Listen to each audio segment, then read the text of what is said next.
So it's been about over a year now since this whole staying at home thing actually started, and probably almost a year now that my school went over to distant learning. And by February 8th, precisely in 2 weeks time, my school will be moving to what we call a mixed educational system, which means there'll be some physical classes and probably some online lectures. And as a student who is very much concerned about productivity and effective learning, I've got some thoughts, and that's what I'm going to be talking about in today's video. Hello friends, welcome back to the channel. If you're new here, I'm Samuel, a second-year medical student currently studying in Russia. And on this channel, we talk about productivity, generally my life as a medical student. So if you're up for topics like this and you want to see more content on these topics, then a sub to the channel will be a very amazing thing to do.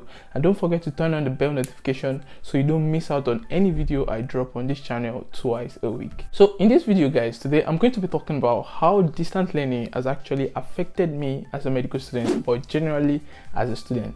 And basically, because this is a kind of a thoughtful topic that someone needs to actually talk about a lot of things, that's why I'm going to be structuring this video to keep me in check so that I don't bore you guys with too many information or too many unneeded talks or something like that. And so today I'm going to be looking into the positive and the negative effect of all the parts or the structures of the part of this video.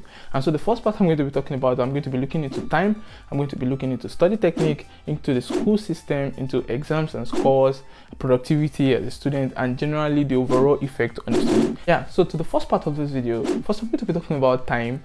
And first I would love to talk about the positive effect of the time. And generally, I don't think there's going to be any negative effect to talk about the time we have in distance learning compared to when we were going to physical classes. So when our school actually moved to distant learning, it was kind of abrupt. But when we moved to distant learning, I saw that I had much more time to myself, because first, the time I was going to be spending on breaks in school or movement to school and back from school, everything I was having, everything in my hostel, in my room, I was having all this time to myself. And when we first moved to distant learning, the structure was not really that firm yet, because they just moved in. So there were not so many subjects each day. So we had a lot of time to ourselves. And then I was very comfortable with creating my YouTube videos because I had a lot of time to myself. And education wise, this means each student had enough time to actually study each course they really love or courses they needed to study. So we had much more time to prepare for classes. But recently that the system is now kind of stable and firm to the distant learning, recently last semester, it was kind of hard because we had less time to when it started. But it was still better than when we were going to physical classes, because you can think of normally when we were going to physical classes, normal school day used to take from like 9 to probably 4 or 5. But then when we were on distant learning, you could schedule things, the normal things you want to do in your life in between these periods. Like you could, after a particular period, which is just 1 hour 40 minutes, you could actually do something at home, probably cook, do the dishes, wash some clothes, or watch some other videos. Now to the negative effects of the amount of time we had. Now this kind of became an easy way to procrastinate. This is the only negative effect I could actually think of when it comes to time. It seemed like we had a lot of time to ourselves, and because of that, I became more of a procrastinator than actually I was when we were going to physical classes. Because if we were going to physical classes, I know I have biology tomorrow or in a week's time. After finishing biology class today, and I know I have biology next week, and I see my timetable, I see how packed the days are, I'll probably start preparing for biology from today, like scramble or squeeze one hour into every day to prepare for biology next week or any other course like anatomy. But now that it seemed like we had a lot of time, I became more of a procrastinator. I'll be like, okay, well, I could just study the midnight before. I have all the time. I could study tomorrow. I could study next tomorrow. Don't worry, I'll get it done before the day. Now, to the second part of this video, talking about study techniques. Study techniques, they actually have both, I think it's more of the positive, because when we were in school, classes were so packed together in the sense that when we entered the second semester in my first year, we started having, I think, 2 anatomy classes in a week. And that is extremely enormous. If you ask any Russian student or any person studying in Russia, anatomy twice a week, having to answer twice a week is kind of crazy. And so because of this, it's kind of probably pushed some people to more of cramming than actually understanding. If you had a probably not so good teacher, you could shift more to cramming and just trying to get everything to your head and pouring it down to the teacher the next class.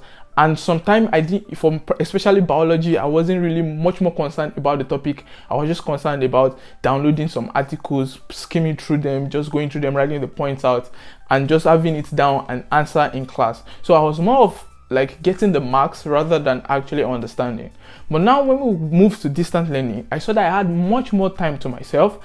And this even brought the idea of studying more in English. Before I used to study in English, of course, to understand better what I'm studying in Russian. But now I even had a whole timetable to study in English. I actually studied more anatomy. I started studying physiology. So when we had classes, I had so much time that my studying technique became better. I started using Feynman's technique. I started using Pomodoro. I started using active recall. I started using all those techniques that actually helped me to understand the concepts better rather than just cramming and pouring everything into one class. Now to the third part of this video, the school system.